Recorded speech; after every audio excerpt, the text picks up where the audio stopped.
This episode of the Quitstalling Geekcast is on a Sunday afternoon. We're an hour late to start our recording because things are happening left and right. People are moving across and into different countries, and some people are traveling. But the constant that you'll see is the Quitstalling Geekcast is always here to bring you entertainment, pop culture, and geek news. Welcome, everyone. I'm your host. I'm Herald Silvestre. Yeah, it's another nice day here in the Quitstalling Media Studios, and I'm not alone, thanks to the power of the internet. With me today, I've got one of my co-hosts, the man who's considered the chosen one. It's Juancho Saldana. How you doing, Juancho? Welcome back. What's up? Sorry. Well, as you can see, I'm in another location, really, another country, back in the Philippines. You're a nomad. I'm the host with the most background changes. I am so sorry about that. I agree with that. I totally agree with that. And it's no big deal, man. Like, you know, you gotta do what you gotta do, Juancho. Yeah. But I'm glad to be on the show right now. Just I had to do some little MacGyvering, as you can see, holding my mic and all that. But anything for the show, really. And well, anything for you too, man. I'm glad you're doing all right. Yeah. Well, like I said, I'm just glad to be on the show because we have a lot to talk about. A lot of things I'm very passionate about with the DC fandom, and some things I would wish we didn't have to talk about. Yeah. You know, we got to pay tribute sometimes, you know, to the people that have touched us and the people that have had a little impact or two in our lives. So we'll get to that in a little bit. But we start the show the same way every week. And why break tradition? You know, we ask everyone in the chat. We ask people like DZ, who's coming in for a crossover from Game Bite. We ask you guys and each other, what have you been up to?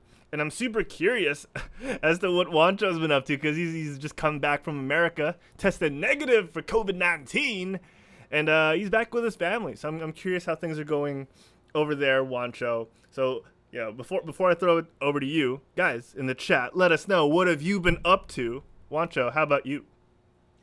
Yeah, it's been a crazy past couple of weeks. I flew down from San Francisco. I'm back here in the Philippines, which I am very glad to be, just away from the fire tornado and just with my family in general. There's a lot of adjusting I have to do. I have a new office space that I'm working on. So right now I only have like a small table, so it's full of my work stuff, and I cannot fit out any of my gaming things. Also, the internet doesn't reach too well over there, so I have to buy an extender. So it's a lot of finagling, a lot of getting set up. But yeah, I've been stalling on it, really. You know, because I've literally all my free time I spend with my kid, with my family. That's not stalling. Work has been crazy just because I work. Sometimes I have to work all night, so depends on how you're on work America is. time. Yeah, I'm on America time, but it's a flexible schedule. So sometimes I work throughout the day, like look at emails and all that, and I count that as like 3 or 4 hours of work. So I just have to work 4 hours later in the night. Okay. So it's been good, but it's just sometimes when the work is crazy and I have to meet meetings, that's something I can't change, right? So if they set up a meeting at 3 p.m., I'm just dead, and I have to just stay up and make it. But hey, I'm glad I don't have to pay that San Francisco rent, and I still get that San Francisco salary. So good. It's been pretty good. Make it rain. Overall, great week. I've been very, very happy. Hopefully I can bring that energy to the Geekcast, and yeah, great week. What about you, Harold? From what I've heard, you've been having a really poopy week. I have, man. It's been crappy. It's not been great. The past week and a half, I got sick last week, which is why we didn't have a show. Before we get to that, actually, I want to mention, you know, people tuning in now or listening to the podcast are like, oh, I don't hear Sensei humor. Why is that? So I mentioned this during the pre-show, Juancho. Derek is actually out of his town, I think in a cabin or something. I didn't get the full details, but he's celebrating his traveling. The shame. Oh, shame. Gosh. Shame, sir. If you check his Instagram stories, no one is wearing a mask. What? Okay, that is not cool. I know we're joking, but that is really not cool, people. We don't condone that. I'm gonna give him a talking to, because okay, so he is celebrating the 60th anniversary of his grandparents, which is great. You know, they're having fun. 60th wedding anniversary of the grandparents, but you gotta wear a mask, man. I know, you know, they're probably family, and they're probably they've been probably following the proper protocols up until today, but you gotta be safe, man. You gotta be safe. I know it's been kind of sketch too, because it's for the grandparents. They're celebrating their 60th anniversary, and I just think it's dangerous. But hopefully, I'm sure they're okay. But you know, I hope so. Yeah, just follow protocols, people. Follow protocols is the biggest thing we can say that's relevant to this virus. Aside from that, what we try to do on the show is keep your mind off of things like that. So. What I've been doing, Juancho, is actually the opposite. I got sick. I got a little food poisoning, and our prime suspect is a bad batch of rice that was like over a day old and that wasn't heated. So that was our prime suspect. You know, we never got to confirm what exactly it was, but I did take the COVID test. I like you, I took the COVID-19 test, a COVID-19 test. I took the antigen test, so. It's a quicker result, slightly less accurate than the one that takes like 3 days or 4 days to get the result for, but it's the same procedure. They jam the big Q-tip up your nose, touch your brain a little bit, and then go to the other nostril, jam that up your nose, and touch your brain a little bit on that side. You know, they want to get the creative side and the processing side of your brain. Make sure neither side has COVID-19. And I was clear. We found out the results 20 minutes later, so it wasn't that. The folks were okay. You know, they were like, okay, now we can have peace of mind. One of them got tested too, so it's all good. We're pretty healthy. We're safe, and you know, we were freaking out. They were freaking out a little bit. For me, I was just like, I can't think. I had a migraine. I was dehydrated from the runs, you know. So, like, all I wanted to do was rest. But we took the test. Luckily, there were home service people, so.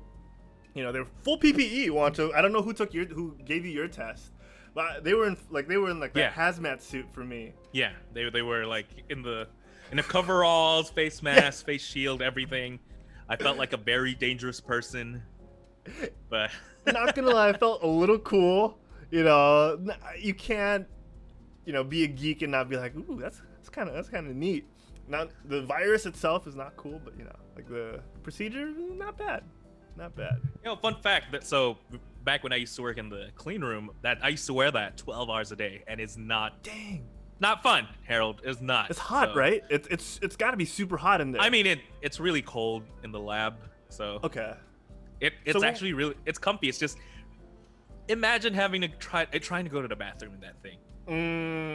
You know, that type of deal. Okay, yeah, that makes sense. So, because I was gonna ask, like, what were the negatives? So.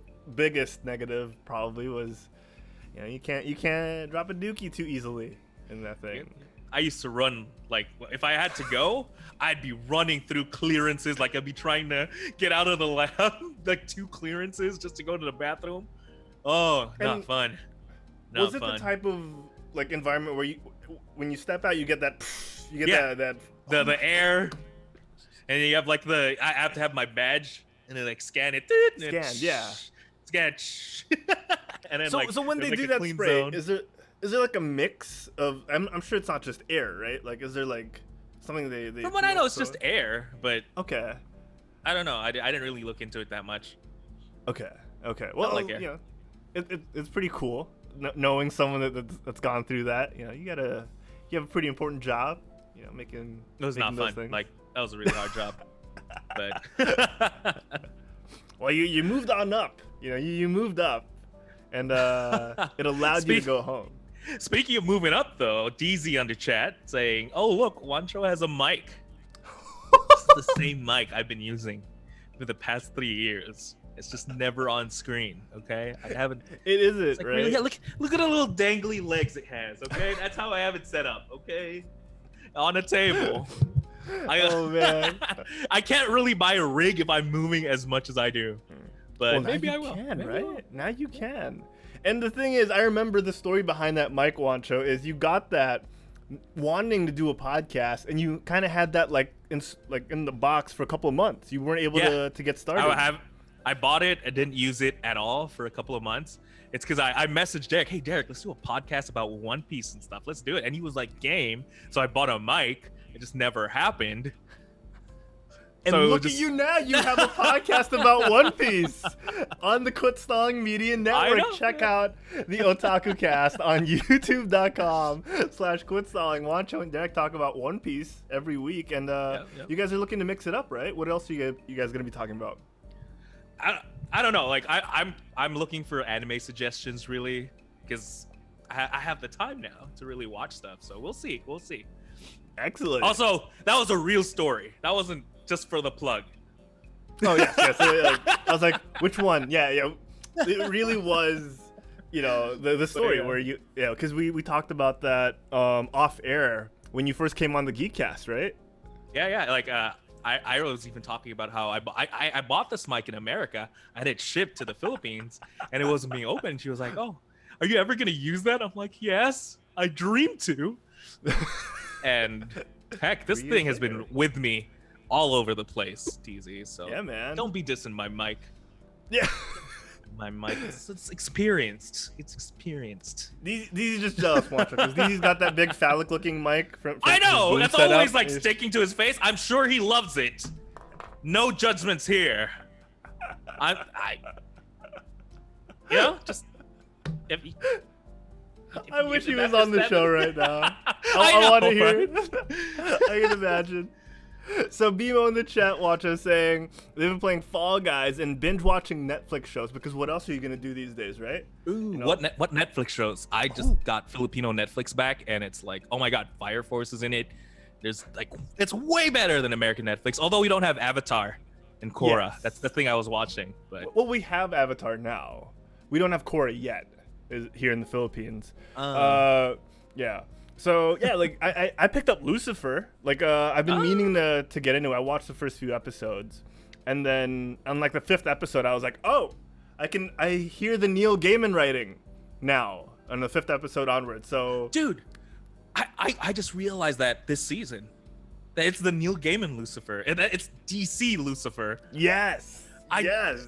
Every time I saw that show, it was always so sexy. I thought it was like made by How to Get Away with Murder or something.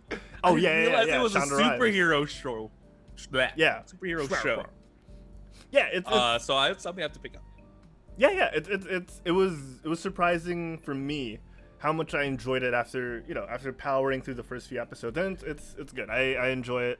I hope I continue to enjoy it, because the new season's out and I'm psyched to get to that point. Fall Guys is also something that we've been enjoying, Juancho. I forgot to mention that. I forgot to mention Fall Guys. We need to talk more about Umbrella Academy when Derek's on. But yeah, like, DZ saying Cobra Kai is out. I think that's season 3 of Cobra Kai, right? Yeah, it is season 3. Yeah, I'm surprised it's on Netflix. Wasn't it like a YouTube show? Yeah. Is it still YouTube Premium, DZ? I forgot what they called it. Like YouTube I have Red. YouTube Premium. It used to be called YouTube Red. Yeah. Is it, or did they move? Oh, he's saying season 1 and 2 are on Netflix. Season 3 is next year. Okay. Philippine Netflix, man. Philippine Netflix. Nope. Making a good correction here.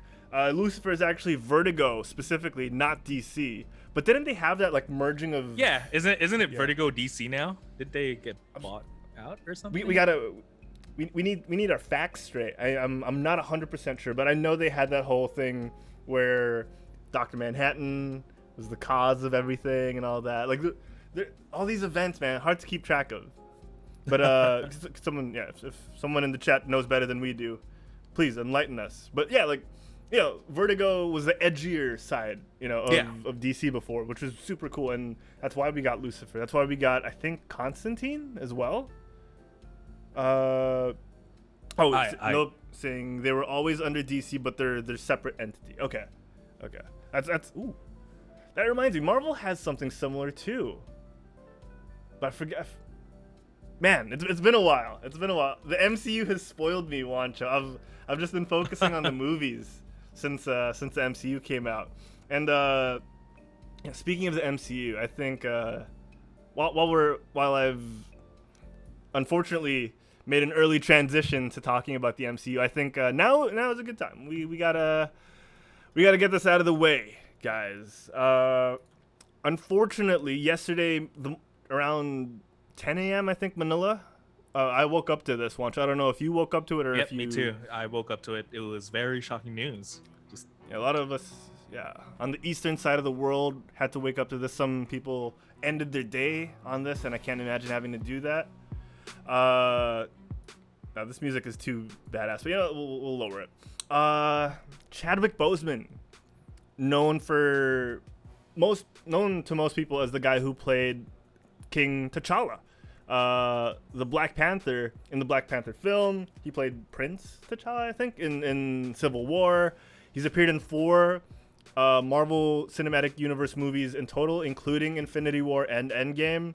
Passed away after a 4-year fight. A 4-year fight, Juancho, with colon cancer. No one really knew about this. They kept this really tight-lipped. And 99% of the universe found out about this during the announcement yesterday on his social media platform. His team kind of released a statement talking about how he's lost his battle. Oh, it's okay. Yeah, he's lost his battle with colon cancer, and it was shocking to say the least, because again, he was very private about it. He filmed how many movies? Oh, bless you. It's just getting to me, man. Oh man. No, but yeah, like he filmed like how many movies throughout this, and no one dude spilled the beans. He's the closest thing that we have a superhero right now. Have to a superhero. Yeah. And like if he was fighting colon cancer while he was shooting these movies. That's insane. Right? That's 4 years, man. That's superhuman.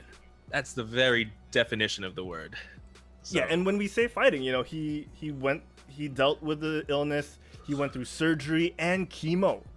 He lost a ton of weight in the past couple months and probably years. And again, no one was any wiser. People were just thinking, oh, maybe he's ill in a different way. No one really thought he was sick. So it was, man. It was surprising. I don't think anyone saw this coming. Yeah. Normally I agree. For something like this, normally get the news that they're hospitalized first or something. Yes. But no, we just straight up got the passing, which is I'm glad-ish that's what we got. That means the paparazzi weren't very. Left him alone. Yeah, he got the time with his family and all that, and he had his privacy near the end.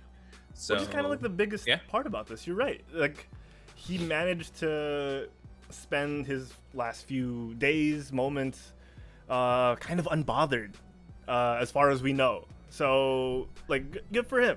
Good for Chadwick and his wife, and the rest of his family. So I'm gonna read a little excerpt from the message they posted out. So they said, "It is with immeasurable grief that we confirm the passing of Chadwick Boseman. Chadwick was diagnosed with stage 3 colon cancer in 2016 and battled with it these last 4 years as it progressed to stage 4. So they actually list a bunch of the movies he's done recently, from playing Jackie Robinson to doing The Five Bloods. And of course, they had to sort of do a separate paragraph for the fact that he played King T'Challa. It says, "It was the honor of his career to bring King T'Challa to life in Black Panther. He died in his home with his wife and family by his side." It's ridiculous how I did not expect to be as affected by this as I was, because one, we don't know Chadwick Boseman personally, but Kevin Smith kind of brought it up in Fat Man Beyond yesterday. these people like Chadwick Boseman, Chris Evans, all these actors, all these people we see on our screens, they affect us almost more regularly than their real life counterparts. We don't really get to interact with doctors and policemen and firemen and all that. Like, we don't get to interact with the real life heroes because they're, these guys are on screen. We see the movies that they play, and they have a bigger impact. And that's why they have such a lasting impression on us. And, I couldn't put it to words, like, why, like, someone I'd never met before had this much of an effect, especially someone from a different culture.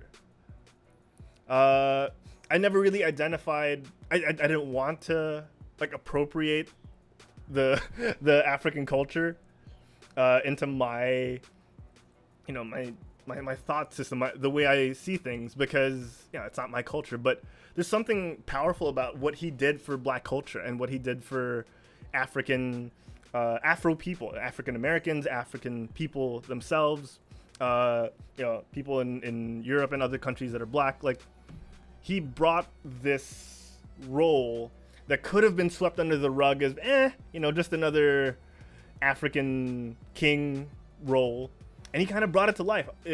We started seeing people wearing the garb of their homelands to formal ceremonies. People who got drafted in the NBA, Juancho, were wearing similar garb to the Wakandans, as sort of like this is my cultural heritage kind of dress up. Like the cultural impact of Black Panther goes through music and attire and pop culture and everything. And you can't not put his face on this because he was the king. As great as the entire ensemble was, from Ryan Coogler, the director, to the people who actually worked on the music and the outfits, this guy was on the screen majority of the film, and he was the person that you saw kind of represent that. And there was something, it's huge. It's freaking huge. Yep. I guess he was literally the face of the movement. Yes. Yeah. Yes. And hopefully it continues, right? I think there's going to be a huge ripple effect, especially now that he's passed, in terms of sorry, that's loud. In terms of how it impacts pop culture and culture in general in the future, because now people tend to take for granted what they have until it's gone, and Chadwick Boseman is no exception to that. So now that we actually lost our King T'Challa, someone a lot of people waited so long to see on screen, someone who's meant so much to a specific and broad community, I think now is a good time to appreciate the role that he played, the character, the person. Like, it was huge. The impact of the movie, I think, has only scratched the surface of what it's gonna be able to do, especially the fact that we lost our T'Challa. He's probably not going to be recast, but the impact of his role, his character, is yet to be seen. Like the gravity of the impact. We're going to see way more of the way more of the effects of his portrayal, and I'm excited to see that. I hope, as much as people have been tweeting out and messaging about his legacy, I hope we do get to see more of that. I hope we get to see the impact. Because, man, there's so much to this. Someone pointed out on social media, Juancho, you remember the buildup of Civil War? Like, how vengeful he was? Yeah. And then he ends with the fact that he's seen how people consumed by vengeance, like Zemo, just lead to more hatred, and there's no positive effect. So he just kind of lets it go at the end, and thinks rationally. Like that transcends race and culture, man. That's a mentality that a lot of people could benefit from. Oh no, yeah, definitely. Whew. I honestly did not think of the way you put it. I've lately, all I've been really thinking about is just him as a person. Just the whole fact that, yes, he was fighting cancer throughout all this, and I don't know. He has my respect. He has and just the fact that no one knew, and he was just able to just keep on living despite all that, and living literally one of the best lives probably. Yeah, man. Just props. And still Just provide respect. for Just his respect. family. Just respect. Yeah. So much respect for this guy. So I don't want to get too much into it. I think we've said our piece. Great guy. And I'm looking forward to what his legacy will be and how people will remember him. Because as I think, I don't want to label us, but yeah, as Filipinos, as people who are not black, from a different culture, I hella respect what he was able to do for black people. You know, as whether you see it as a culture shifting change or a huge dynamic being brought into the light for majority of pop culture, or just a simple role of this guy played a superhero that kids can look up to, black kids, white kids, Asian kids can look up to. Whether big or small, this dude had a huge impact. This dude had an impact on people, and I want to see where that goes. It's badass. This dude was a badass. Like, man, that is just He's the definition of the word. Yes. Just dang. Okay. It's crazy. It's really crazy. So it's gonna be hard.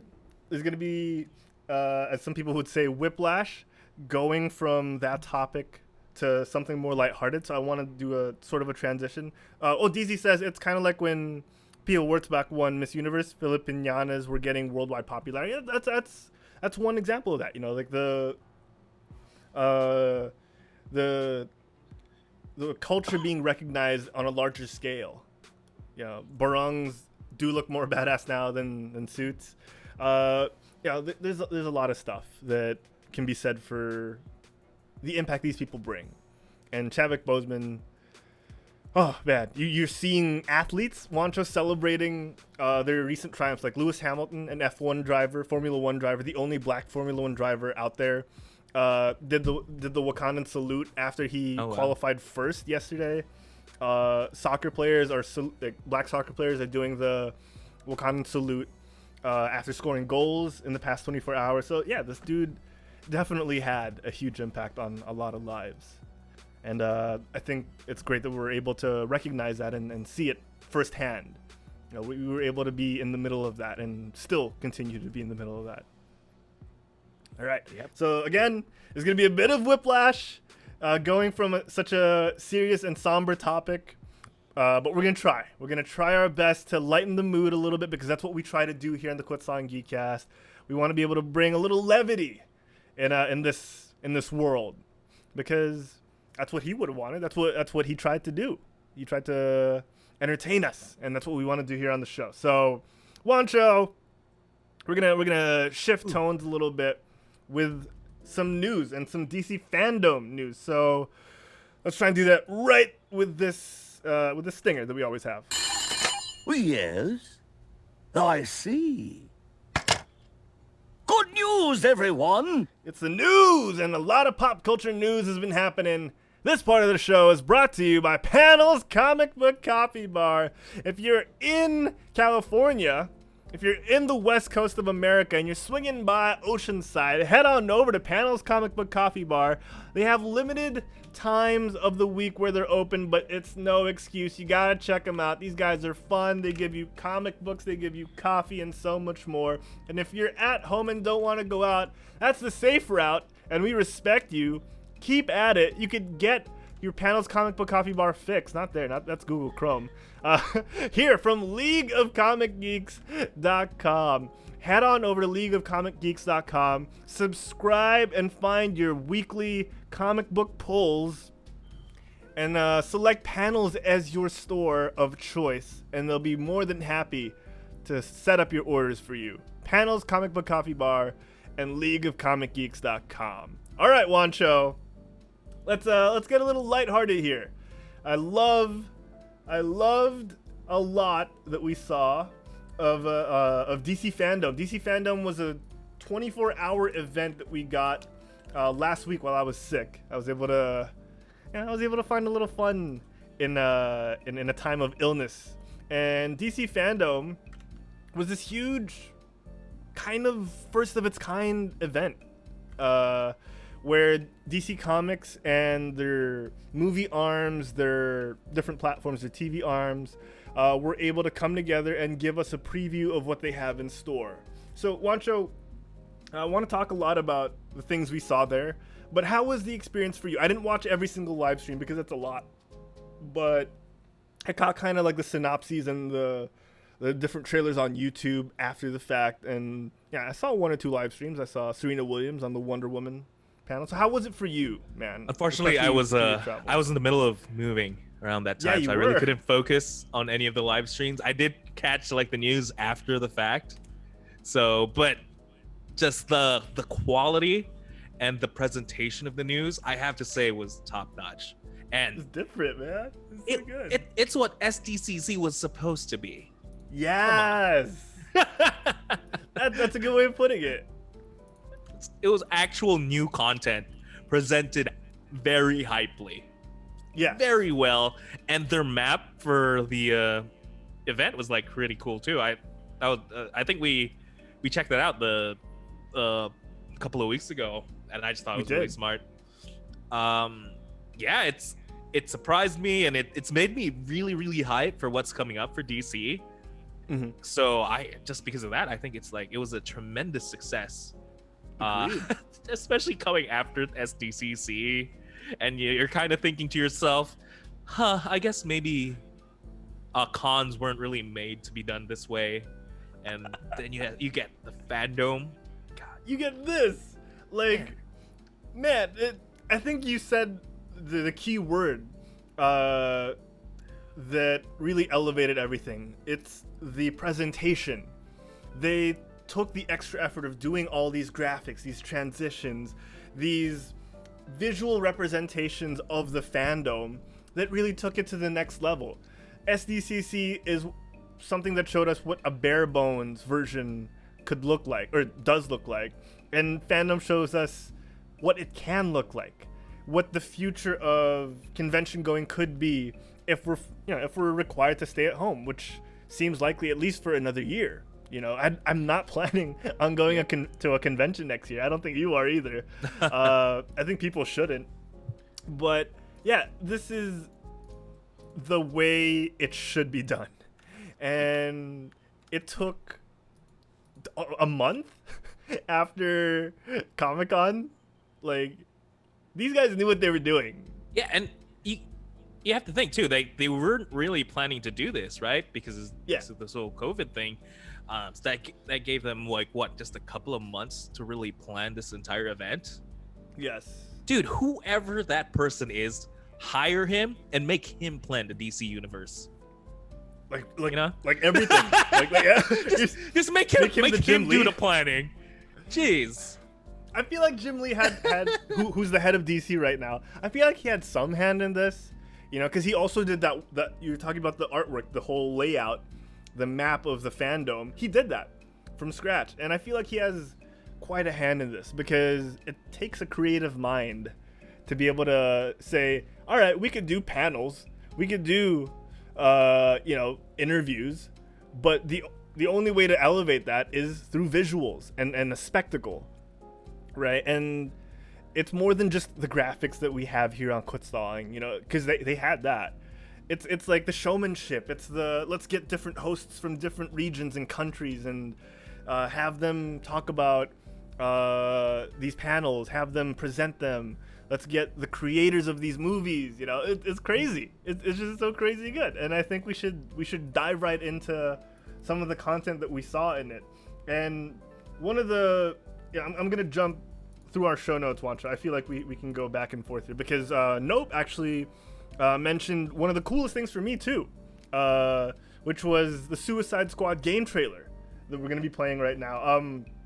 Okay. As I play this, as I pull it up on screen, I want to give a shout out to Francis, saying he's late to the party, but Q soon, buddy. Never too late to the party. Never too late. Okay. Let me play this, Juancho.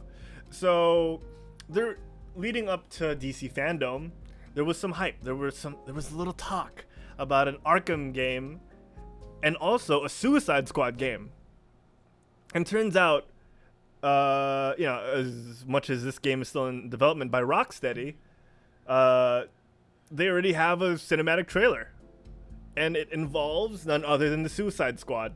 Dude, this is pretty cool. I enjoyed this way more than I thought I would. Did you get to see this full on already? Yeah. Part of it, I think I was on the plane, like just about to board the plane when I was watching it. But I did catch the whole while she was just like messing around with her fingers on like the pile of rubble, which I just thought, yes, such a crazy person thing to do. Like during Doomsday, there you go. They captured Harley. I think, that's pretty good. Nailed it. The whole, oh man, the disappointed.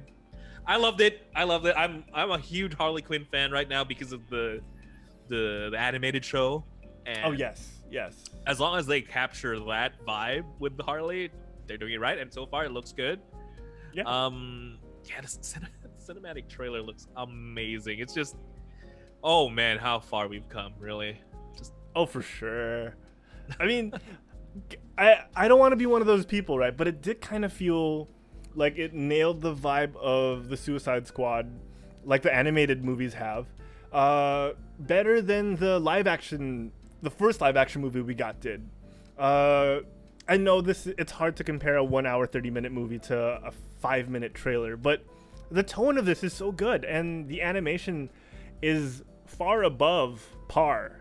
Like, this is spectacular animation for a cinematic, and the acting, the voice acting, the overall look and feel is great. I want to see what this game looks like. I know. I want to see the real thing, because if there's one thing I haven't forgiven, is the Suicide Squad trailer for the first movie. Yes. We'll be talking about. They gave us quality for the first minute, like for the couple of seconds, but the movie was bad. So hopefully this doesn't turn out the same. That's true. Well, yeah, we'll be talking about the Suicide Squad movie in a second as well. But this game, Juancho, as far as cinematic trailers go, one of the best I've ever seen for not just a superhero game, but a cinematic trailer, period. Nope in the chat says Captain Boomerang's movement gave her chills, and I agree. Seeing him literally like teleport where the boomerang would go, I wasn't expecting that. I don't know if that's his power in the comic, because I've only ever seen him kind of like running away from Barry Allen. I know. Isn't his powers just boomerangs? Boomeranging. But it's good, right? It makes sense. It kind of makes sense. So I'm all for it. And he's got to get around somehow. Let's see. Francis in the chat says, under the assumption that they didn't make a new engine, since they already did several Arkham games, they have the infrastructure to make the game already. So while they didn't have footage, I'm sure they're a long way in development already. That's a good point. He says people are also unsure with the continuity of Deadshot being black because of Will Smith, but in the previous Arkham games he was white, and it's in the Arkhamverse. So I'm sure there's a little timey-wimey stuff going on there. I know it irks a lot of people when races get changed, especially within the same continuity. But I just want. Okay, let me freeze right here. Let me go back real quick. Aside from Francis's point, which I'm sure we'll tackle the more we get to see gameplay and story footage of. Juancho, correct me if I'm wrong, sir, but this looks like John Cena to me. This Superman with his chiseled jaw, those lips and that brow line, you cannot tell me I'm looking at an invisible man. What are you talking about? I don't see anything. This guy looks like John Cena. Someone in the chat He confirm. Totally does. He totally does. He looks. Okay, no offense to the Doctor of Thugonomics. All right, I don't think he has the acting chops yet to play a Superman, but he does kind of have the look now that we see it like this. He does kind of have that strong jawline. He has the physique for sure. I can see why they chose him. Yeah, I can see why. You don't have to say it. You don't have to be explicit, Rocksteady. You don't have to tell me you're right, but I can see why. I can see it through this. Overall, Juancho, what do you think about the trailer before we move on? Like, just give me an overall, The trailer itself is amazing. I'm not sure though, but did we get any other game news about it, like multiplayer? No, just that. Oh yeah. We wait. No. We got multiplayer news about the Gotham Knights game, not about this yet. Yeah. I think. Yeah. Also, whoa! Aren't we in the wrong territory here, mate? I don't want to get, I don't want to step on anyone's toes. Because we're talking about video. Is it because we're talking about video games, Juancho? Is it because we're talking about video games? I don't know. I don't want to get scissor kicked or whatever he's been doing on his IG stories. Scissor kick. It's just like those jumpy kicks. They're scary, man. Juancho doesn't want to get scissored by Diego, guys. He doesn't want to get scissored by Diego. Is what he's saying. But yeah, you guys haven't talked about this yet on the game bite? Just saying, just no. We probably will. Probably glance over it. I don't know what they'll think about it, but okay. Probably glance over it. Technically, it's a trailer, which makes it media and not gameplay. So, yeah, I think it was great. I too think it was great.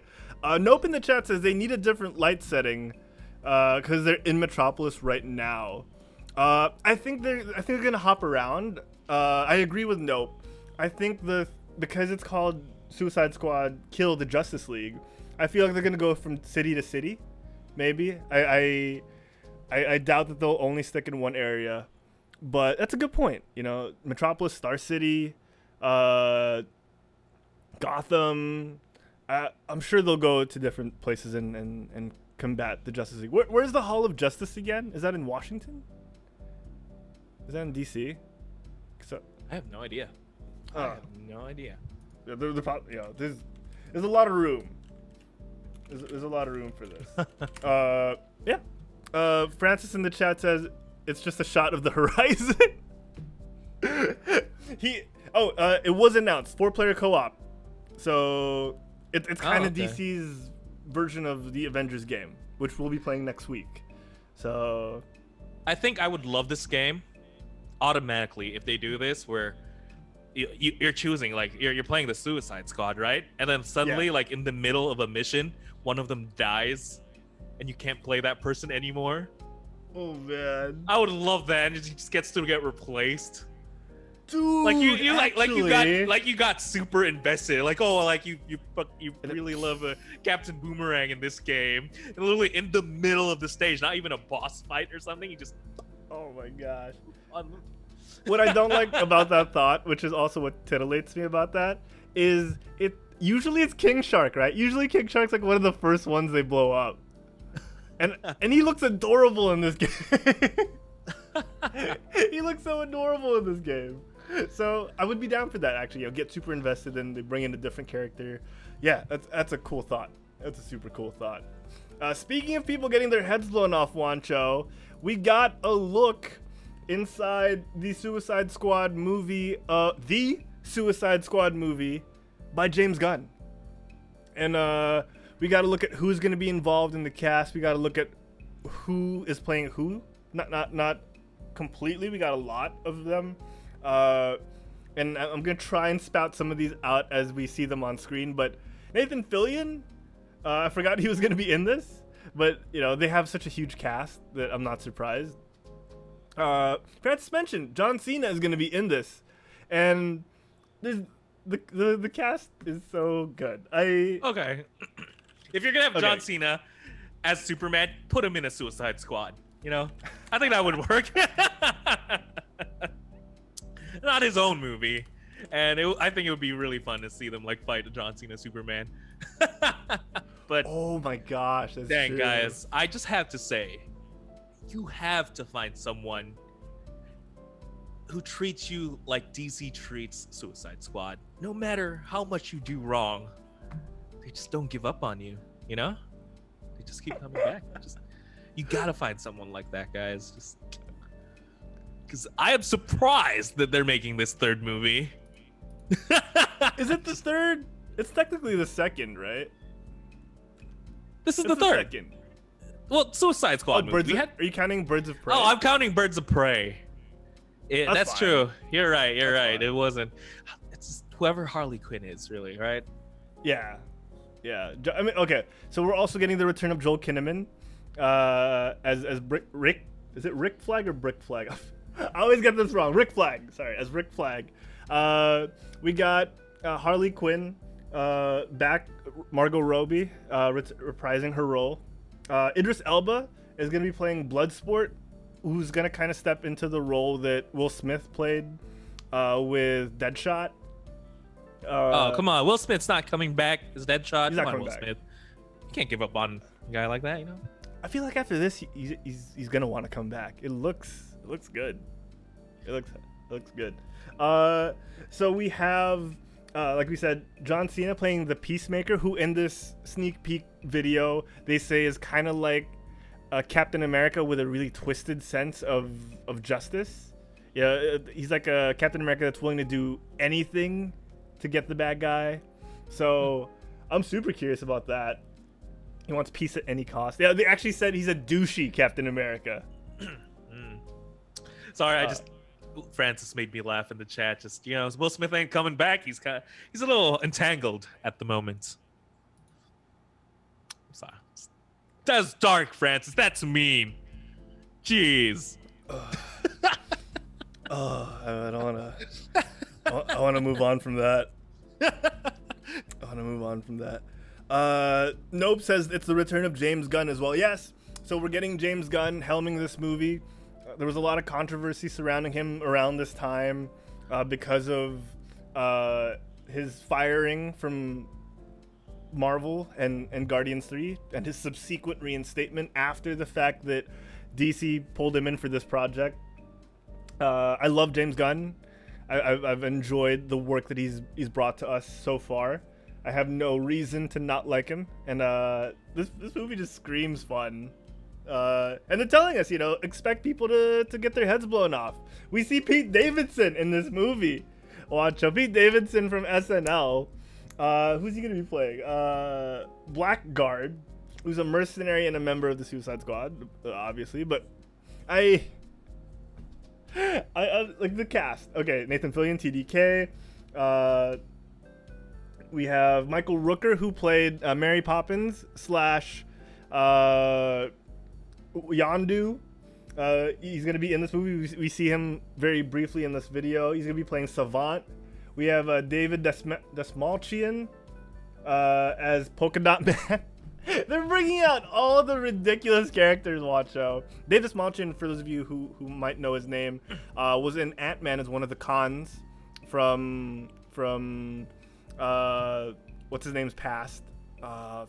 Freaking Paul Rudd's character, Scott Lang's past. They do the security work together, the security business together. We have so many. We have Peter Capaldi, who's Doctor Who, playing the Thinker, who's actually kind of a really, really evil bad guy. There's so much. Dude, I just love it. There's so many people, because that's the entire movie. Just who's gonna die. Let's go. And it's just what the first Suicide Squad would have been, really. Just not that one. Who was that one guy whose power was the slingshots or something? No, not slingshots. Grappling hooks. Nooses. grappling hook, man. Yeah, he was the only one to die in Suicide Squad, the first one, right? Wasn't it the Native American guy, the one who yeah. He just had grappling hooks, and that was his power. That was his entire shtick, and he didn't even get any character development, and they just killed him, and no one else died. But yeah, Slipknot. Now he played Slipknot. Now there's like so many people. There's no way like all of them are making it through. Yeah, and you're right. I'm hyped. That looks good. That looks good. Just give me a bingo book. That's when everyone when this movie comes out, you should have like a bingo book. And That's gotta be the ticket. That's gotta be the ticket. Just cross people off. Oh, that's good. That's free for you, DC. All right, that's some. Yeah, that's you're some welcome. Free. You're welcome. You're welcome. Yeah.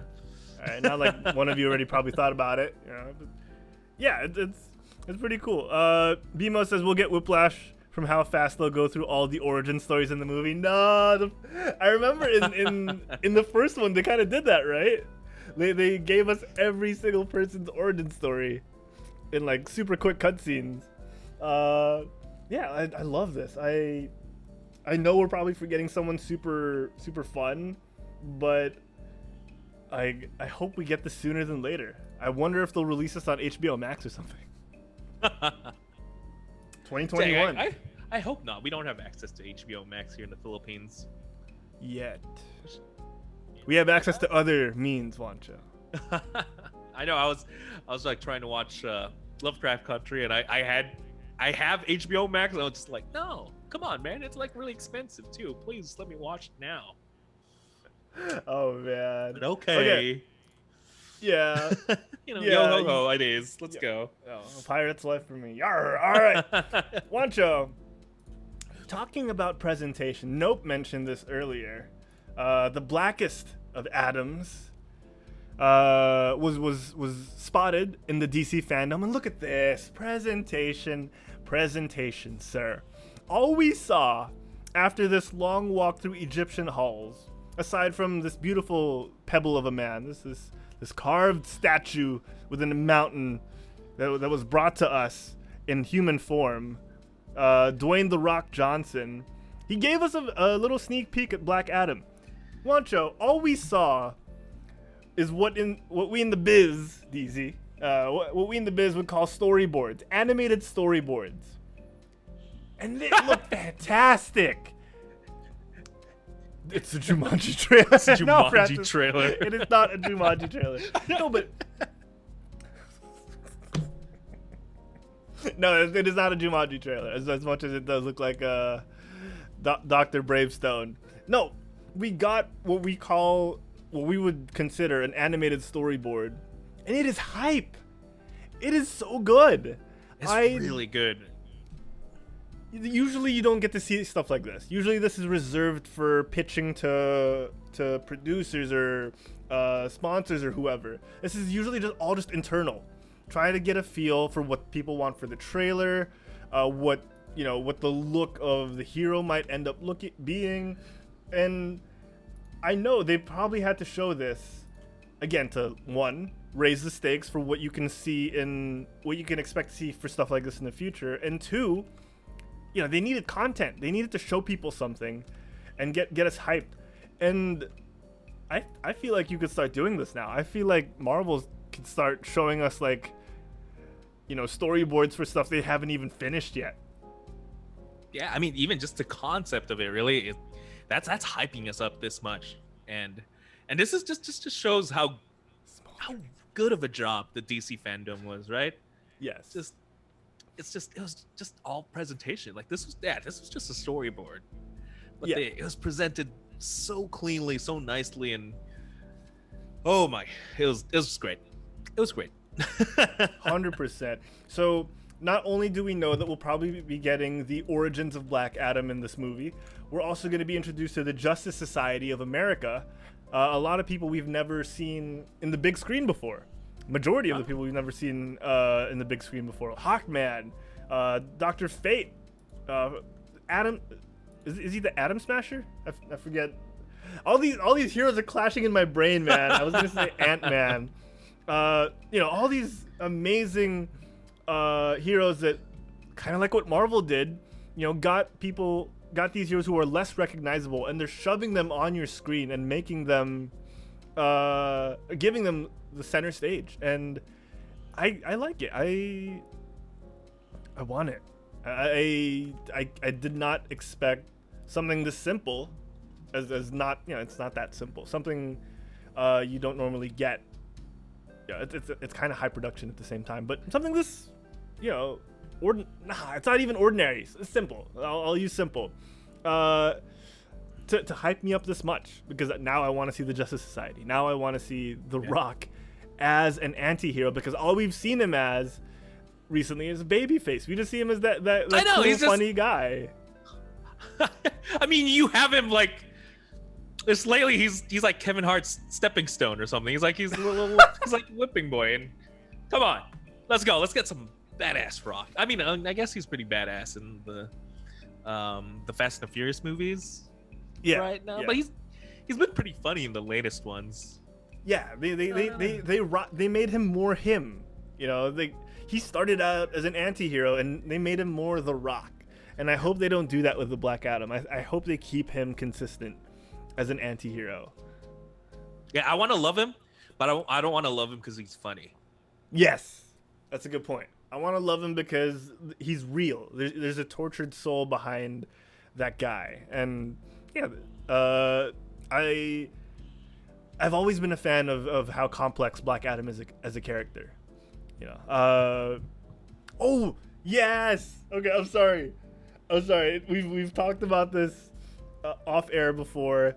Me and Nope have talked about this very briefly in the past. Booster Gold, dude. Booster Gold would make an amazing movie. He like the hero that no one knows is probably the greatest hero ever.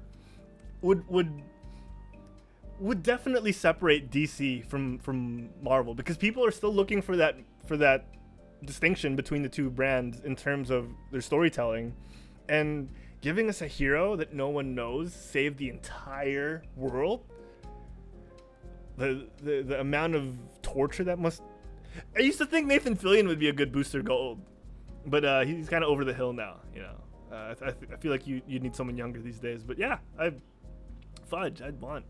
Zatanna would be good. Or now we're just listing off amazing DC characters that we'd want to see movies of. No, I think Booster Gold would be the perfect superhero to release right now. Just like Nope says, he could be a Twitch streamer, and then Skeets could be Alexa, like a literal flying Alexa or something. Yes. No, but yes. to be honest, like Booster Gold, it can't be Twitch because I still kind of love Twitch, and he has to be annoying. Make him a TikTok person, dude. Like just.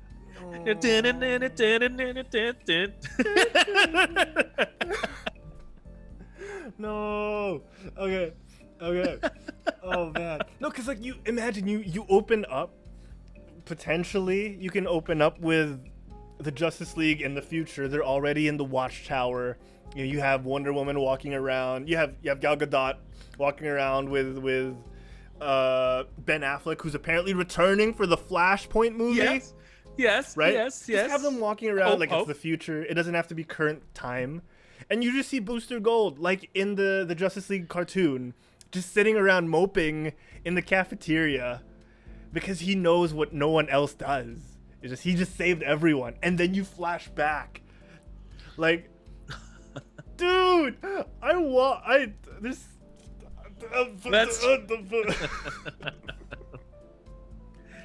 we want too many things, Herald. We want too many things.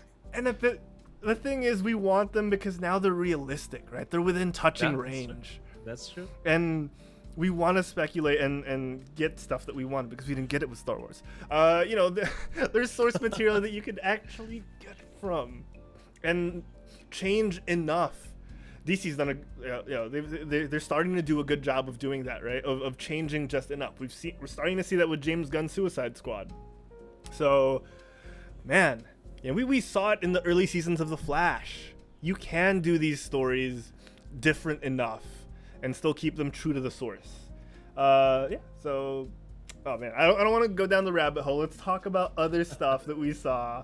All right, since we're on, the movie side of things, let's head to the Batman trailer. I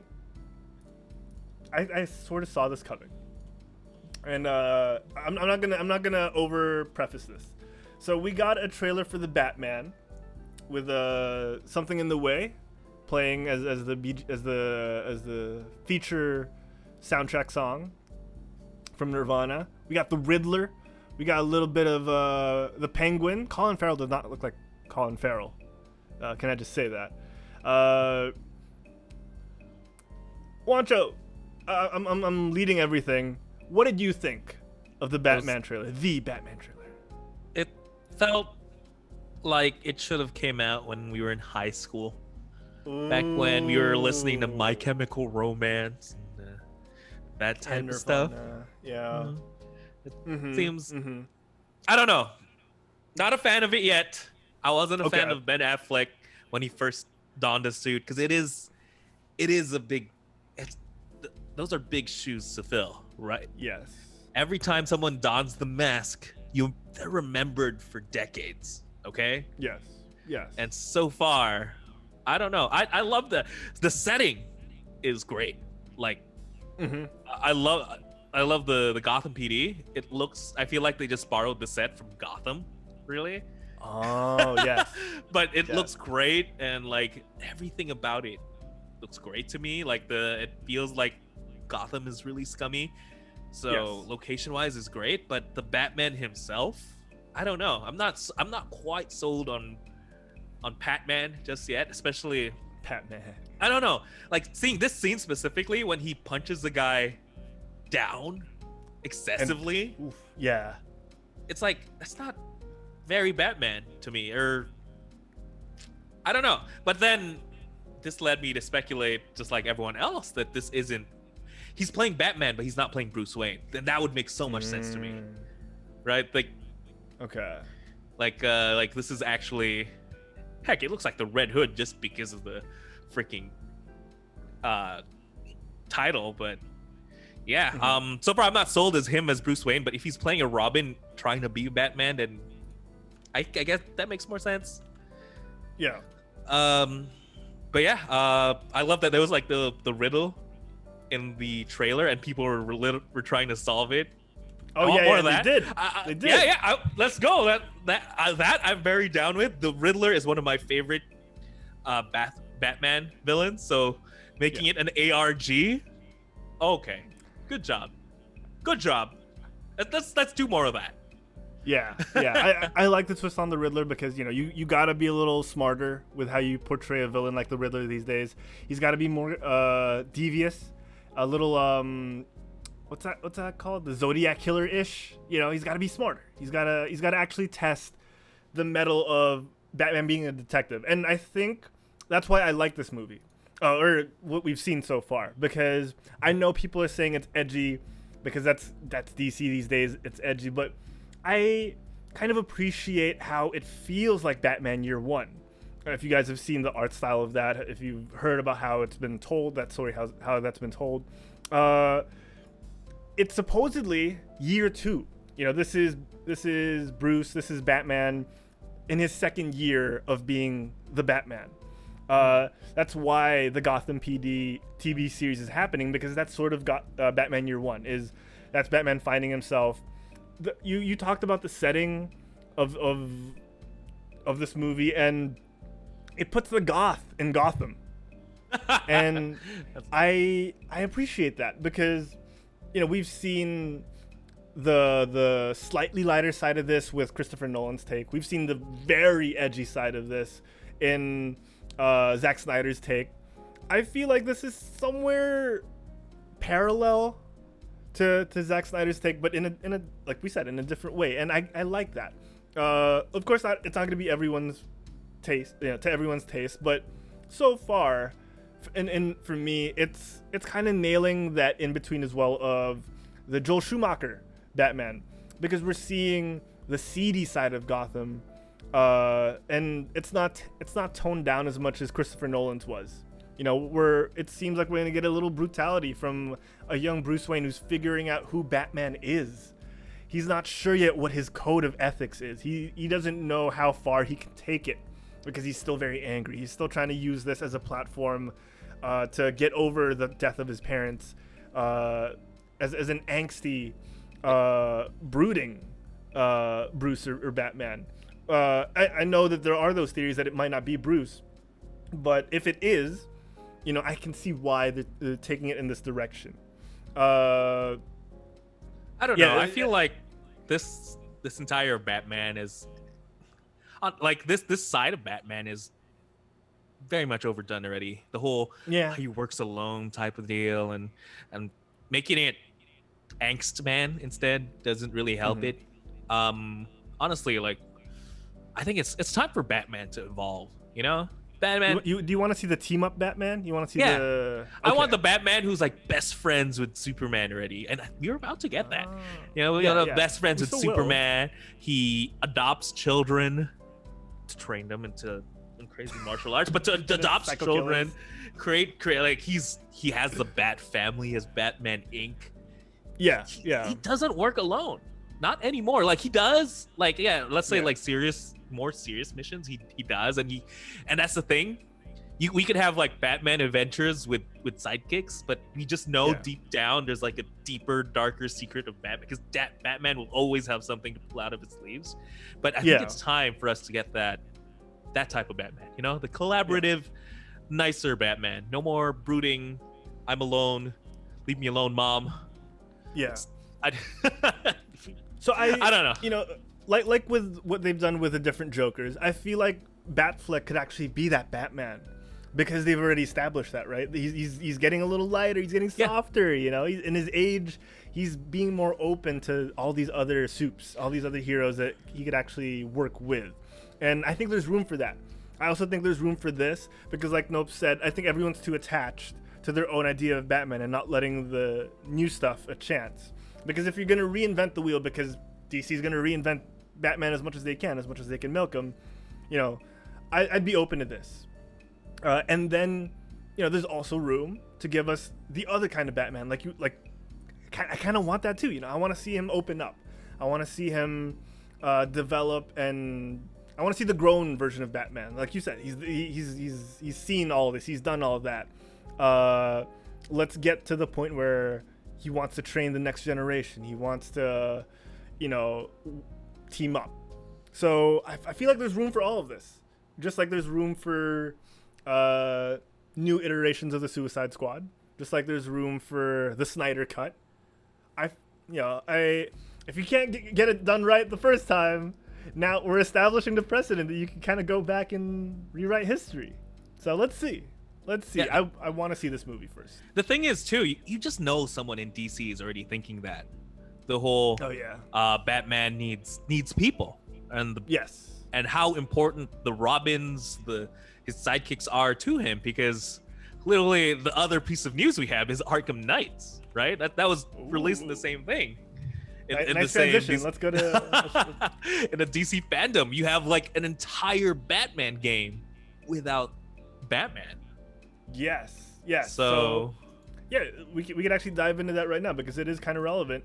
We're getting this Gotham Knights game, which is from the same people who made the Arkham series. Supposedly not following the last Arkham game. Supposedly this is like a spin-off because Bruce is dead. It's going to be dealing with the Court of Owls. It's going to be dealing with Bruce in the wake of his untimely death. We're going to get Batgirl, 3 different Robins, one of them being Nightwing, one being, I think, Jason Todd the Red Hood. Correct me if I'm wrong. And then the last one being Damian. Is that right? I don't know. It's Robin. He's fighting more like Tim Drake. But okay. I wish it was Damian, but yeah. It's Robin. We don't know who. Yeah. In terms of the gameplay, we're only getting to play 2 of them at a time. We can't go 4-man for some reason. But yeah. Okay. So I want to go straight into speculation, because people who are watching this part probably already seen the trailer. They probably already have their own opinions.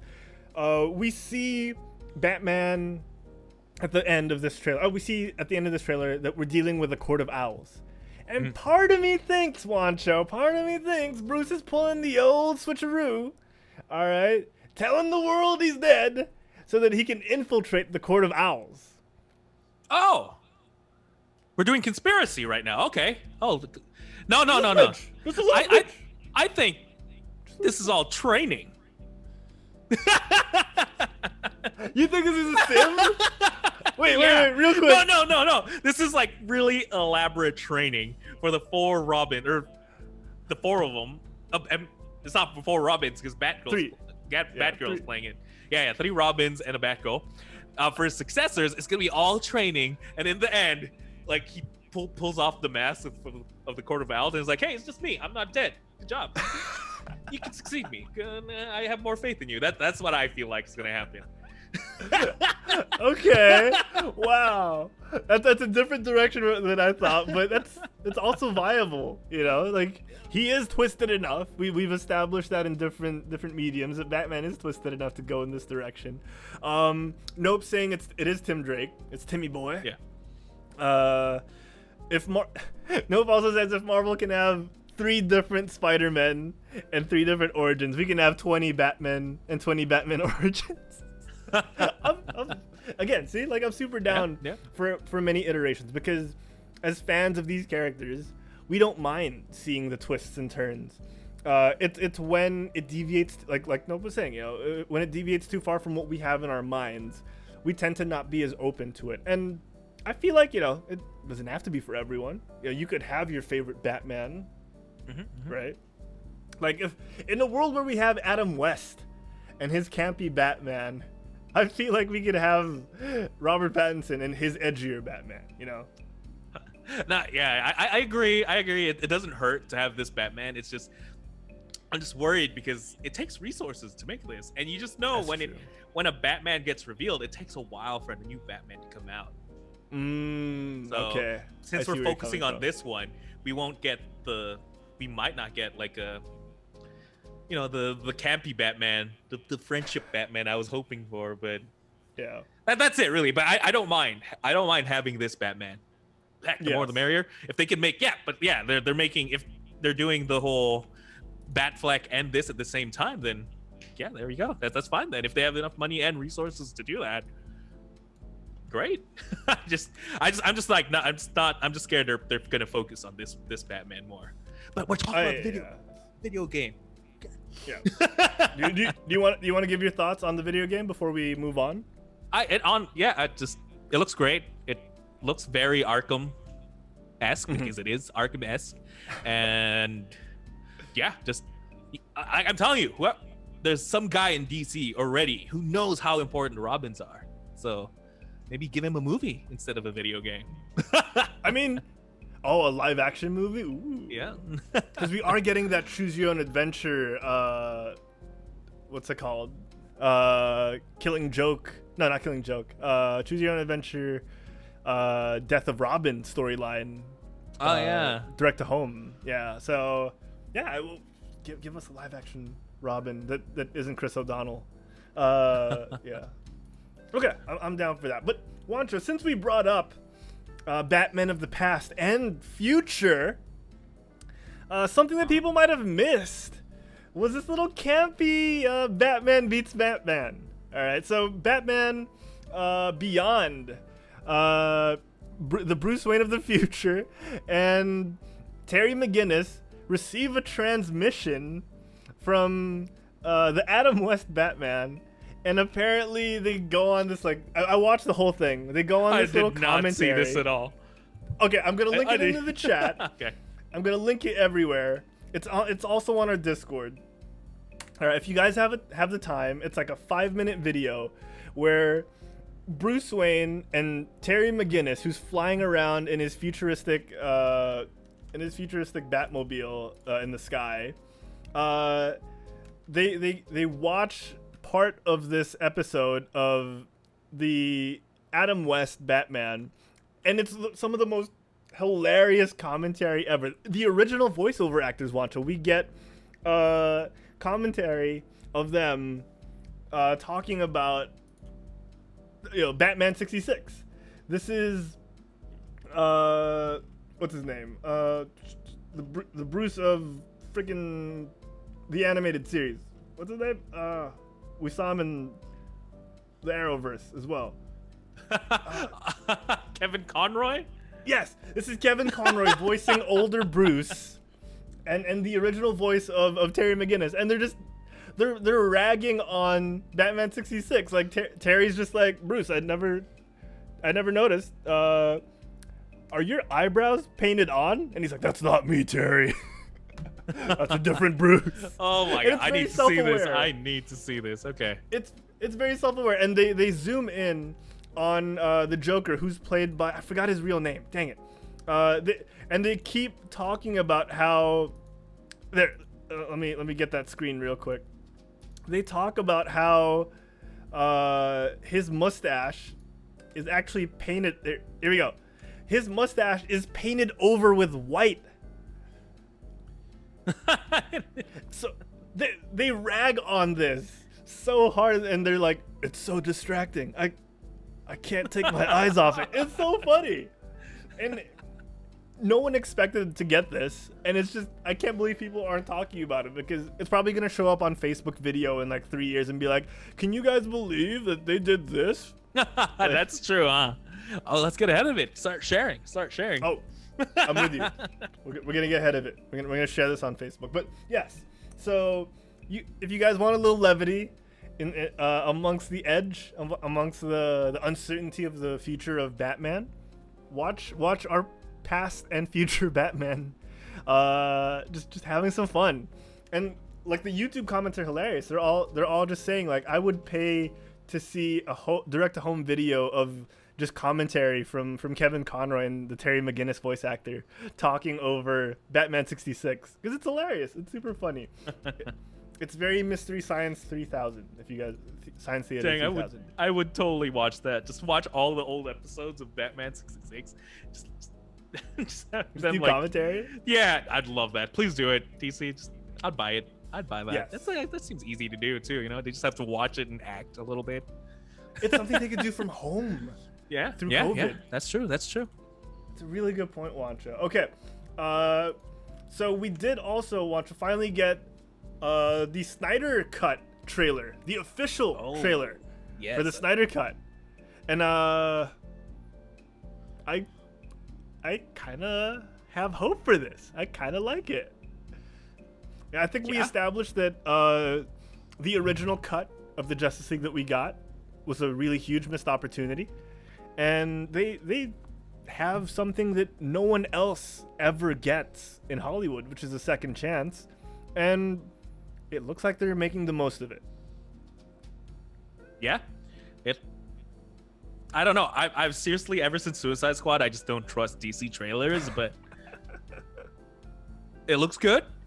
And this is going to be the first of its kind. No matter what, I think it's going to make money, so it's going to be a success. Which I don't mind at all. Like, honestly, just heck, remake Green Lantern 2, right? While you're at it. Green Lantern, the Reynolds cut, but actually good. And not just I don't know. From, yeah. Just I don't know. Like, it. I wouldn't mind, honestly. Like, yeah. Let's make this the new norm, right? The new normal. Yeah. I'm with you. I'm actually with you on that. I like how Darkseid looks. I don't know. It's been getting pretty mixed reactions online, but he's ripped and scary.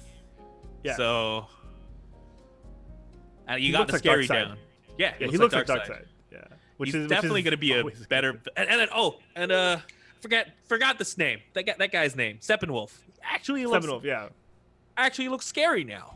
Like if I even touch him, I'll get a paper cut or something.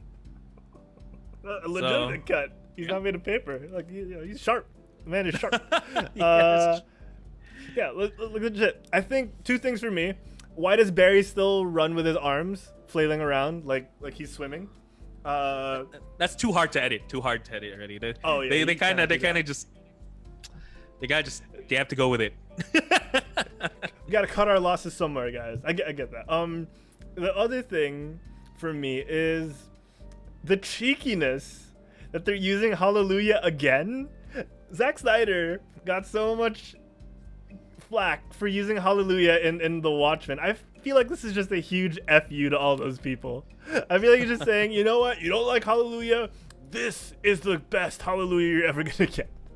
And you threw it into this trailer. I like what they're doing. I feel like they're more self-aware now. Again, it's just a trailer.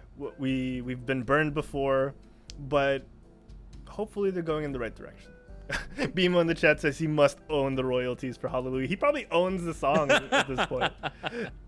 Oh my gosh. Francis saying Barry running like that is a preempt of Fall Guys. I want to play You Fall know, Guys. you know what? Maybe he's running like that still, and then as the movie progresses, he becomes a better Flash, and he actually runs straight. Maybe that's how he, or maybe the next movie just runs straight. They just fix it proactive, like after the fact. He gets better at his powers. He's learning. He's learning. Nope says, I love that they included the shot of Clark returning to Smallville, but this time with a shirt on. I too appreciated that. All right, we got enough shirtless people in this movie, and we've seen enough shirtless Henry Cavill. All right, let's keep it clean, people. Let's keep it clean. I enjoyed that. I too enjoyed that. But yeah, I feel like, again, the FanDome has been nailing it, and I can't wait to see what Marvel and Disney do with D23. That's true, huh? Yeah. Blizzard has not had the best reputation recently, and I still am really on the fence. But they have stuff going usually. This is really setting the stage for good home. Yeah, this is the bar conventions. now. This is what we're used to. So yes. Yeah. Anything else is subpar. Yeah, everyone has to step up, and knowing Disney and their infinite wealth, we're gonna get something good. Oh, for sure. Okay, to wrap things up in our DC FanDome recap, because again we didn't get to do this last week. Wonder Woman 84, better than I thought it'd look. At first I was hesitant to still go back in time, and I want, again, we're all about the future and the present. Why do we have to keep going back in time? But there's something about it. It's charming. Yeah, it might just be Chris Pine being himself, but there's something about this trailer I enjoy. I love how Kristen Wiig can actually be serious for once and not refer to her front flatulence in a movie for once. There's and the color, the brightness of the colors. Yes. Like, this is coming out at a good time. I feel like getting the whole in the past stuff is hip right now. It's so in. Okay. It's so in. Umbrella Academy. Lovecraft Country. So I'm just like, I'm very into the whole. Let's go do super things in the past right now. That's a good point. I'm still confused at how Chris Pine, what's his character's name? Jeez, I keep forgetting. Not Steve Rogers. Another Steve. Yeah, you're right. Yeah. Steve Trevor. Steve Trevor. Two first names. Steve and Trevor. I'm still curious as to why he's alive.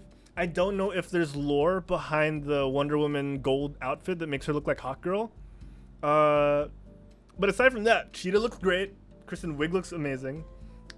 Chris Pine's humor, I thought, would be off-putting, but it kind of they're making it work, man. These trailers are making me believe, and I don't want to throw my eggs in the basket yet, But if we have to watch these if these are the movies that we have to watch on home release, I'm psyched. I'm actually pretty psyched. Yeah, just I mean, this is the sequel to literally the only good DC movie, so yes. Yeah, I'm dang, that's how good the DC FanDome was. There has been no good DC movie, and yet we're excited for all these DC movies. Okay, you put that in a really good light. Like Wow. Good job, DC. Seriously, Yeah. that marketing, whoever, event planner for this, give him a raise. Give him, just good job. He's gonna give you guys money. Whoever, like this entire event was a success. Yeah. Oh, super side note, Zachary Levi in Shazam. Apparently we got the title for the sequel. It's gonna be called Shazam: Fury of the Gods. I hope it lives up to the name, because the first one, that's super serious. It's super serious. That's a very serious name. Yeah, Fury of the Gods, dude. I know. Because the first one was a little too campy. I think the first. I haven't watched the first one. I'm gonna watch it later, actually. Okay. Just because I'm very into DC mood. So no spoilers yet. But from what I know, it is very campy.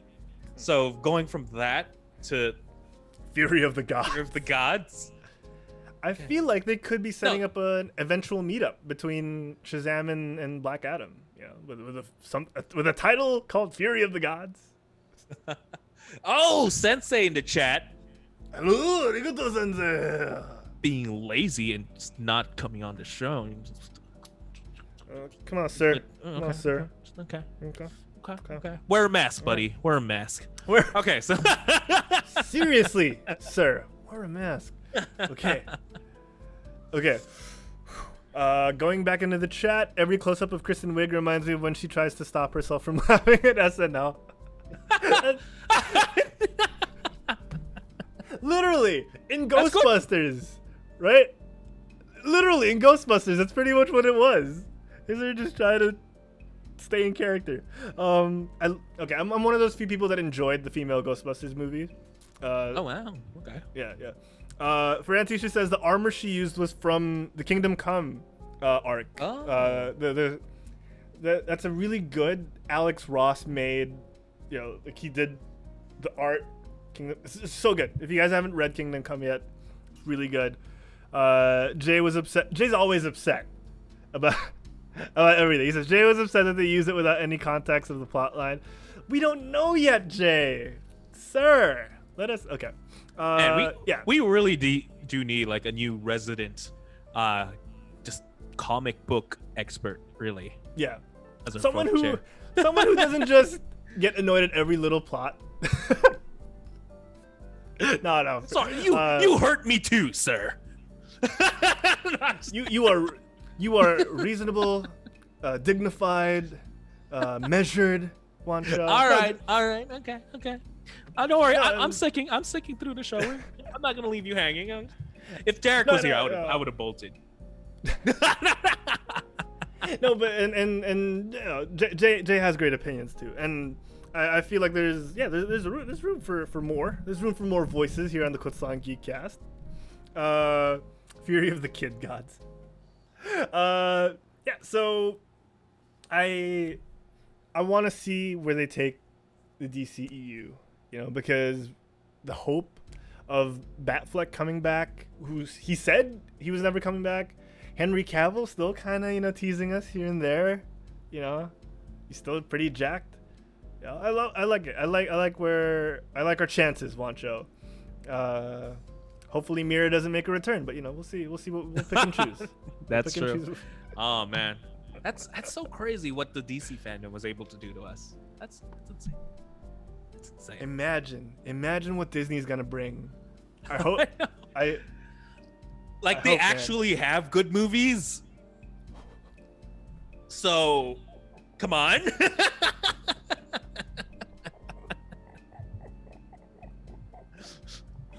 Because we're gonna get Eternals. You know, we're gonna get news on Eternals. We're gonna get news on the Disney Plus shows that we haven't gotten yet. Right?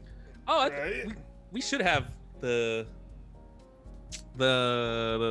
Winter Soldier and the Falcon by now, right? Yes, we were supposed to have it by now. And WandaVision. So, you know. I don't know. That's the reason why I still don't have I had to cancel my Disney Plus. There was no new content. No new content. Like Hamilton, I guess. Okay. But I mean, 2 hours and then you're done. 3 hours and then you're done. Okay. All right, guys. Wait, Francis in the chat says the thing with the DCEU is that they have fantastic casting, minus Batfleck. Sorry, not sorry. Okay, let's fight. Sir. But the movies just waste their talent. Gah. You're right. You're right. Mm-hmm. Except Batfleck, you're very wrong. Yes, but you're right. He grew on us. That's one of the things we're not afraid to admit. You know, we as people grow, we learn. He grew on us. Batfleck, we understand why they chose him, and there's passion behind that man. We understand. Yeah. We understand. No, but of course if you didn't float your butt, that's all good. That's all good too. But he did, you know, he did eventually win us over, you know, with the passion that he had. I think that's it. If you guys have not seen, this is out of left field. If you guys haven't seen Jay and Silent Bob Reboot, I would encourage you to watch it. as well as the behind-the-scenes documentary they shot called Magnum Dopus, the story behind Jay and Silent Bob reboot. Check it out, really good. Lovecraft Country is also out now. As Also, if you're into that buddy movie type of stuff, Bill and Ted is coming up soon. Let's all watch that together. Let's go. Come on. Yes, I think it's out. No, it's not out yet. I think it's out, sir. I would go crazy. I think it is out. Let me do my research real quick, my good sir. But as we wrap things up, we're gonna because that's what we're gonna do right now. As we do our research. Okay, we're gonna wrap things up now because I have to watch Lucifer. Juancho's gonna watch Shazam. We're gonna find out if Bill and Ted is out, and we're gonna gear up for some Fall Guys real soon. Cause we gotta play. We gotta play with everyone. Oh, cause 28. It's out. I missed it. It's out. Oh my. It's out. Don't watch Silent Bob or whatever. Jay and Silent Bob. No. Bill and There's Ted. room for everything. This one first. This is the best. This is the better pair, in my opinion. They are the go-to, the stoner, the slacker pair, really. So, I don't know. I mean, even they acknowledged, like, even Kevin Smith was like, without Cheech and Chong, without Bill and Ted, there would be no Jay and Silent Bob. So, like, there's room for everyone. Actually, yeah, there is room for everyone because, just we all have to be excellent to each other. Yes. All right. On that note, we're gonna end the show. Let me play us out here. Chat, you guys have been amazing. Chat's really made us feel good, even without that sensei guy in the chat. Even when he missed the show. Wear a mask, man. Wear a mask. Thank you guys. Thank you for joining us. Thank you for giving us your opinions and thoughts because it was really thought provoking. Francishu, Nope, Bimo. Who else was throwing ideas out? Those were all great. Like mucho appreciate. DZ was also in the chat, giving us his thoughts. That was great. So guys, thank you so much. We want to thank all our followers as well, like the recent ones, including Mendio La Cubicle, Leyeni, Jinko Baloba. I still love that name. Ina HG, Number One Blake, Riff Screamer, Ungeek Colin, Pedestrian, Jam Manchetta, and Yuyil. Thank you guys for all the follows. Thank you guys for tuning in and checking out our stuff and enjoying what we do. Juancho, read out all our most... I was just about to thanks to all our subs, too. Francis, Human Panda 22, Bimo King of Vu, Miko P, Nerf Diva, Sensei Humor, Notorious KGM, Ion Hammer Stream, Insta DZ, Neo Gear, Z Fox, Denunci, Misais, Numali, Zephy Buns, The Fury Bot, Renzosaurus, Trandrew, Maddox 019, and Nixor. And he subbed to us one time and I missed it. Thank you. It unfortunately only shows the top first 20. So yeah. But if you've helped out in any way, thank you. You keep the lights on. Yeah, you Juancho, allow me to talk to Human Panda, Juancho. Yeah, thank you guys for letting us do this. Human Panda and Francishu, also Bimo actually, very close to 2 years worth of subs, man. Dang, that's love. Human Panda's given dedication. 31 gifted subs as well. So guys, thank you. We can't. I can't express enough how much all of this is appreciated. You're my DC to our Suicide Squad. just not giving up on us no matter how bad these episodes are. Yeah, but let's also not forget our bitcheers too. Nerf Diva, Nope _plays, Neo Gear, Elderjin, Mikhail Rodan, Orange27, Bimo Kivu, Miko P, if not now, Gwen, Mershi, Gamako, Hue _, Insta DZ, Pimpo Portback, Tita Gamings, The Real VJ Dado 21, Kebu TV, Wisais, Curry Server, and Aaron _gaming 441. Heck, if you've given us 1 bit, thank you. Thank you. And as long as you enjoy our stuff, you don't even have to give us anything. Thank you guys. Thank you. That's true. For finding us and enjoying our stuff. Just keeping us company, really.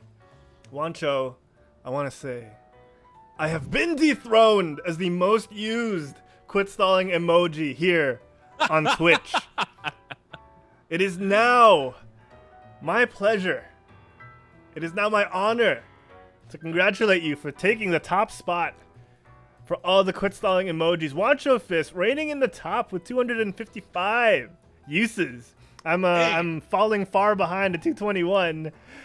Sense Hey, which is our greeting every time someone joins our chat, someone sees us for the very first time, is at 185. We gotta get more people saying Sense Hey whenever someone comes on.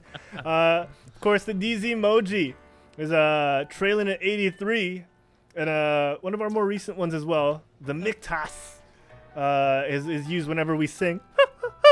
I mean, it's no surprise. You add the two Game Bite emojis together, they don't even amount to one Geekcast host. You know, just saying. Just saying. DZ still in the chat?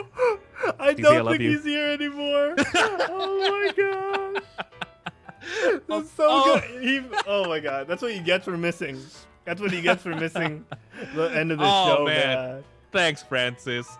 He calls this show the Christopher Nolan of Batman's. Oh. Ooh. Oh, this show is the Christopher Nolan. Yeah. It's great. Yeah. Thank you. Game Bite is the Ready Player One of podcasting. I have to watch that too. Watch Ready Player One. Yeah, because Ready Player 2, the book is coming out end of the year, so you know. I know. Very excited. Confirmed it is freaking. I'm forgetting his name right now. I'm so disappointed in myself, but he's him. You know who I'm thinking of. Yeah, it's gonna be as long as we know it's gonna be read out by Will Wheaton. It's fine. Yeah, Will Wheaton. Will Wheaton. Whew. All right. Anyway, we're gonna end the show here. Yeah, good show. Good show. Thank you guys. Thank you everyone for tuning in, and thank you for spilling the tea on DZ Juancho. This is the end of the Quit Stalling Geekcast. We want to thank everyone. Check us out on Facebook, facebook.com/quitstallingus. We're on Twitter at quitstallingus.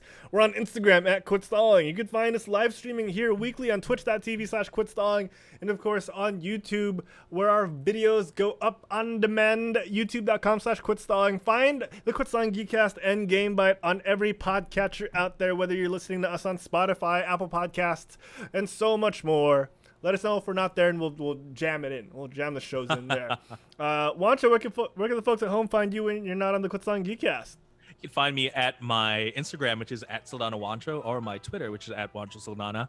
I don't really stream, but I like to guest in people's streams, so hopefully I could get my gaming rig set up and finally jump in some Avengers with Herald or Derek and and Francis, man. Yeah. Oh yeah, and Francis. Yeah, the three of you guys have been playing. I've been so jealous. So good. But moving is so hard. But yeah. Anyway, Harold, where can the folks at home find you? You guys can catch me streaming the Avengers game this week with Francis, Juancho, and Derek here on twitch.tv/quitstalling. Sometimes you can find me on Instagram and Twitter at Herald Plays, so check that out as well. I do a little storytelling from time to time. We've had a couple of, shoots for my day job, and sometimes I post. Sometimes I post when I'm legally allowed to. So check that out. Check that. Aside from that, you can find me on Game Bite Wednesday nights, 9:30 p.m. This week, we've got the one and only Nausicaa coming on to talk about shoutcasting, content creation, and more. So check us out then. Ooh. And that's about it from us. Vixen Queen, yes, Vixen Queen. We're going to end the show by saying rest in peace, rest in power, rest in paradise, Chadwick Boseman. It was a pleasure viewing your stuff, and we will continue to watch your movies and enjoy your legacy. We're going to end the show there, ladies and gentlemen. We'll see you guys next week. Same bat time, same bat channel. Till then, Wakanda forever, baby! Bye, everybody. Bye.